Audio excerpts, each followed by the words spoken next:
What if your best investment account isn't your 401k, but a vacation home? In this episode, we'll explore why buying your second home first just might be the smartest way to build wealth and joy, and the 5 questions that will help you decide if it's right for you. What if your 401k came with a fire pit and a lake view? That's the question that inspired it all. I'm Katie Cline, and living in New York City meant buying a home felt impossible. So I decided to flip the script and buy my second home first. When I'm not there, it doubles as a short-term rental, covering its costs, building equity, and even turning a profit. And best of all, it gives me a place to vacation for free. What 401k can do that? Every week, join me as we hear from real people who've done the same and experts who can help you do it too. If you thought owning any home, let alone a second one, was out of reach, this is the show for you. This is Second Home First. Hello, everyone, and welcome to the very first episode of Second Home First. I'm your host, Katie Cline, and I am so happy you're here. Thanks so much for tuning in. Today, we're tackling a big question. Should you buy your second home first? We're going to dive into exactly what that means, why that might be remotely interesting to you, and what the benefits could be if you do decide to go down that path. And if your answer to that question is yes, I've broken down the exact blueprint that I used to find, to furnish, and to finance not just one, not just two, but now 3 vacation homes into a super straightforward 4-step plan. And this show is here to show you how you can do it too. When you tune in, you'll hear 3 different episode types. First, deep dives with myself, which today's episode is one of.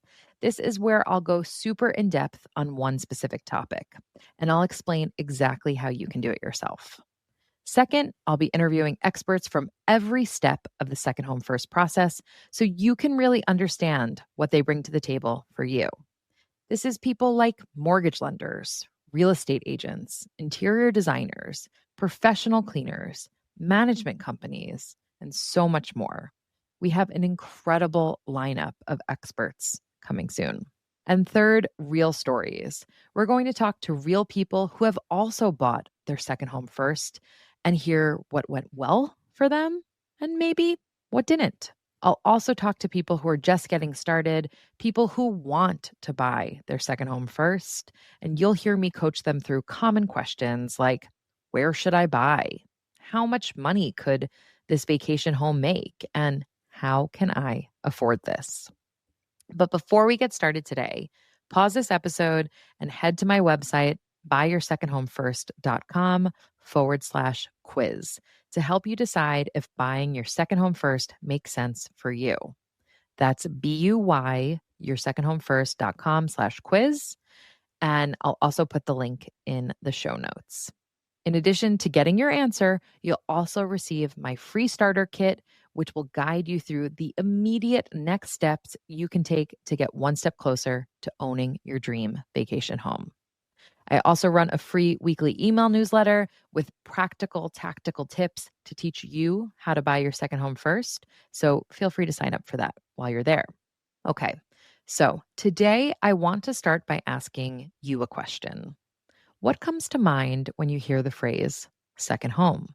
Personally, I'm from a town on Long Island called Hicksville. Yes, that is actually where I'm from. Pretty unfortunate name for a hometown. And truthfully, I didn't even realize it was a funny name until I left the country for the first time. It's only about 40 minutes outside of New York City. And honestly, it was a lovely place to grow up. But I will say the concept of owning a second home for myself, for my friends, for the people I was surrounded by was dismissed as something only for rich people. It was something that was out of reach for us, that we couldn't have. More than anything, I think the way we would respond to hearing someone talk about their family's beach house or lake house was must be nice. Must be nice to have that kind of money to have a second home. I was such a culprit of using that phrase. I used to say it a lot. I am not proud to say.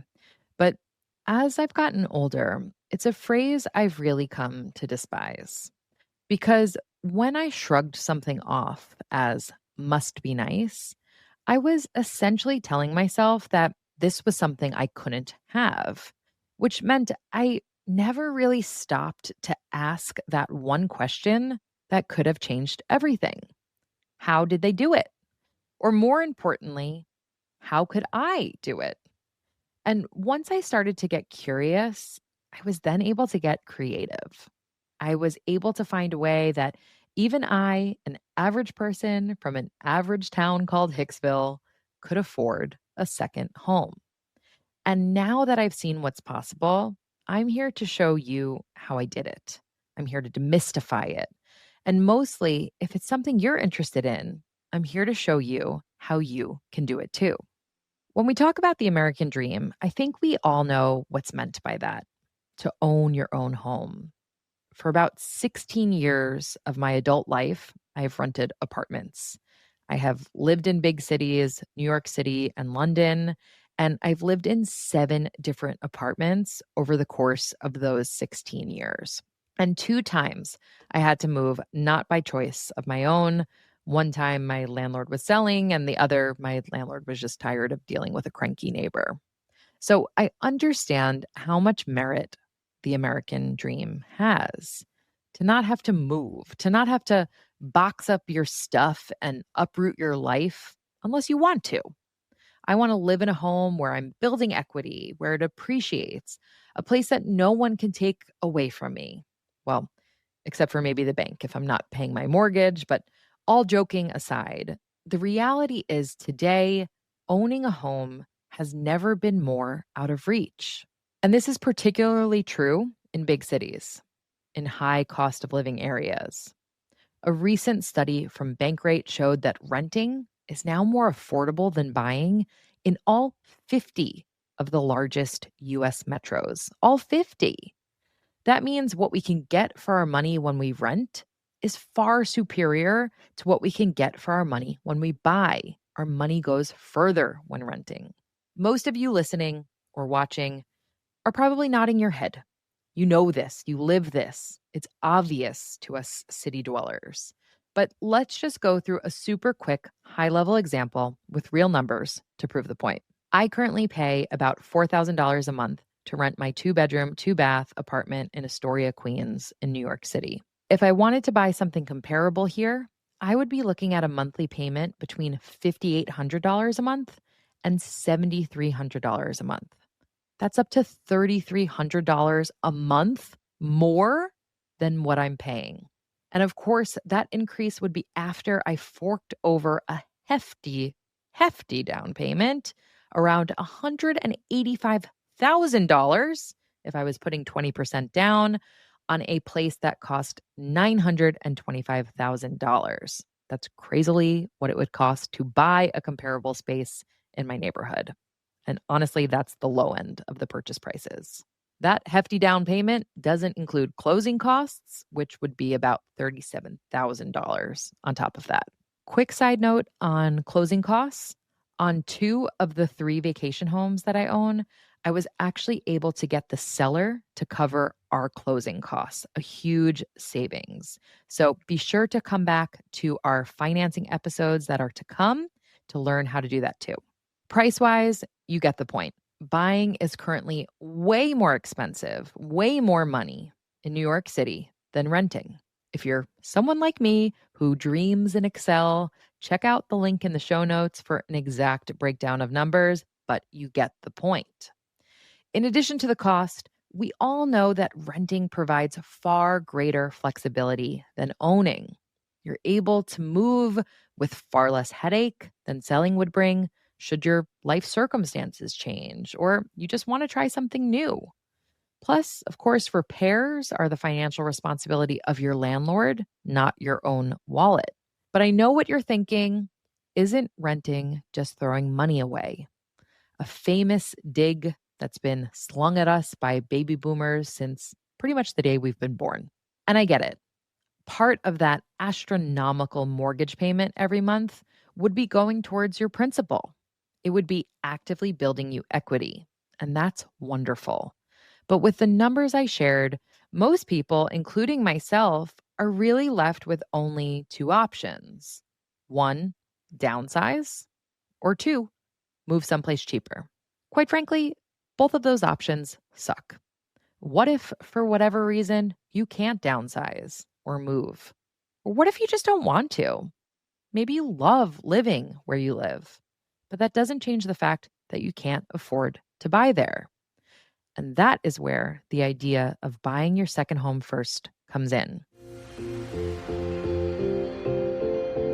You finally bought your dream vacation home. Now what? Your goal is for it to pay for itself, but between managing bookings, guest messages, and cleaners, it can feel like a full-time job. That's where Lodgify comes in. Lodgify is a comprehensive vacation rental platform that makes it easy to manage and market your second home, even if you're just getting started. From syncing your calendar across Airbnb, Vrbo, and Booking.com to automating payments and guest communication, Lodgify simplifies it all.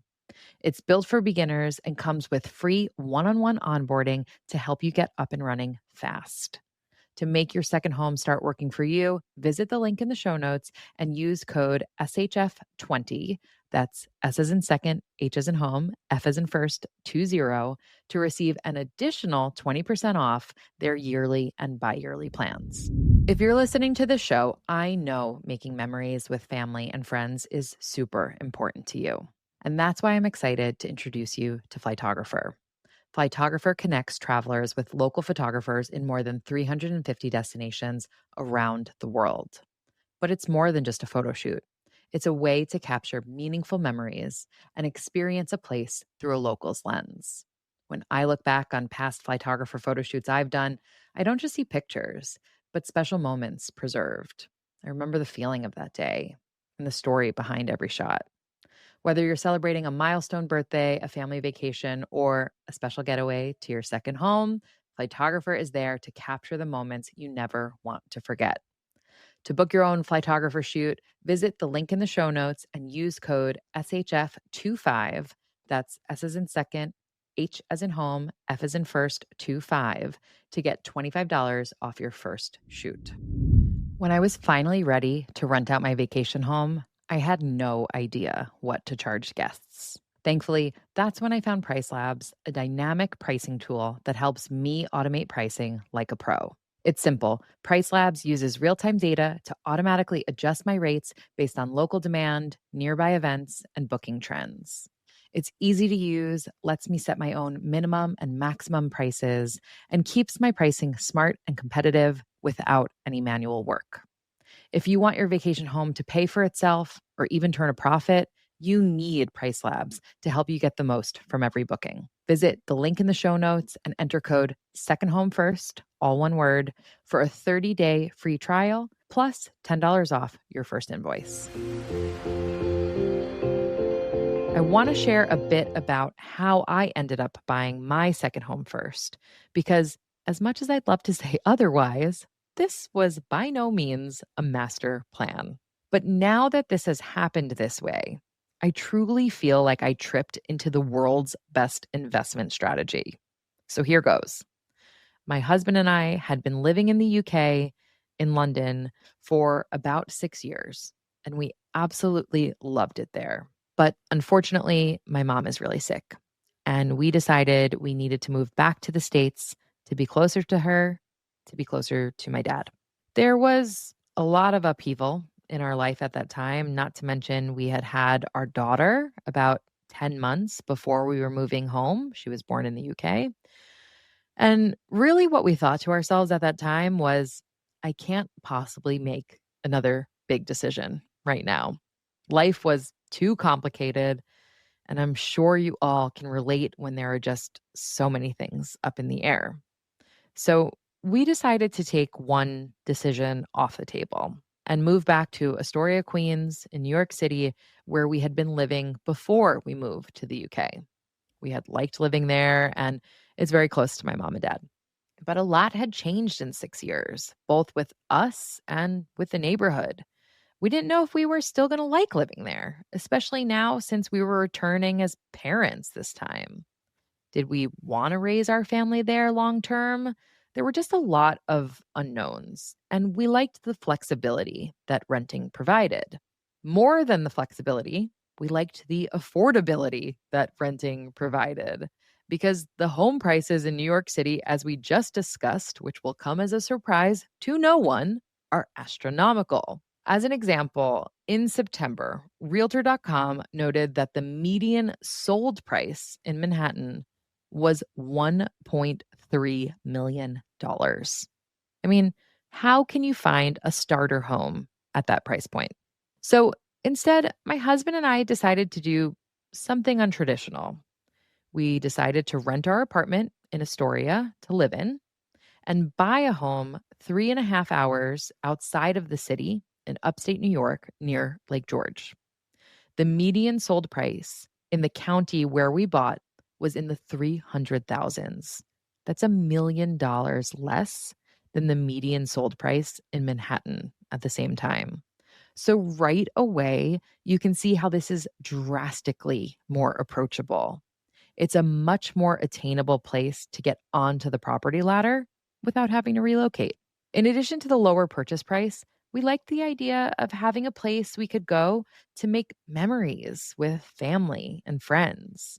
A place that didn't have the city sized limitations that we were so used to living within, that we were, quite frankly, so tired of living within. We wanted to have a space big enough to host both of our families under one roof at the same time.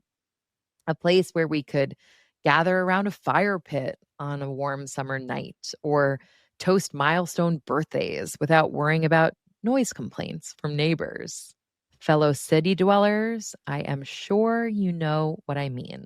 I'll go into more detail as to why we chose Lake George specifically in episode 3 when I help you determine where you should buy your second home if you don't immediately have a location that jumps to mind. But for today, the point of the story is that we were buying a vacation home in an area we loved, and we hoped that we'd be able to offset maybe some of our costs by renting it out on sites like Airbnb and Vrbo when we weren't there. I honestly thought that was our best case scenario, to offset some costs. But what actually happened was even better. Within a year, not only were we covering all of our annual costs for the house with money we earned from short-term renters, but we were also turning a profit. And that's when I started to think to myself, wow, this is actually doing everything that long-term investing advice suggests. It's building equity. It's owning an appreciating asset. It's growing my wealth. But at the same time, it's giving me a place to vacation for free today. It's giving me that long-term plan without sacrificing my enjoyment now. It's not just about how can I scrimp and save so that in the future I will hopefully be comfortable. Because unfortunately, what I've seen with my own family is that we don't know what the future will hold. We don't know how long we get. So why not find a way to be able to prepare ourselves for the future while still really enjoying today? Build those lasting memories, get the family together, have those times together, but do it in an asset that's appreciating and building you wealth at the exact same time. So, really, to summarize, owning a second home offers the long-term financial upside of traditional investments, growing in value, building equity, and even providing income, but with two major differences. The first, my mortgage is paid by short-term renters. In our 401ks, in our stock market investment accounts, we are the ones contributing our own money to help our money grow. With this strategy, I have money from short-term renters paying my mortgage, and that is growing my equity for me. The second difference, as I mentioned, is that when it's not booked, I get to enjoy my vacation home today, not someday in the future when I'm older and the government has decided that I'm old enough to retire. I get to enjoy it now. I get to build those lasting memories today. It's a place where I can escape the chaos of city life and really reconnect with my kids, my husband, my family, my friends. I don't know a 401k that can do that.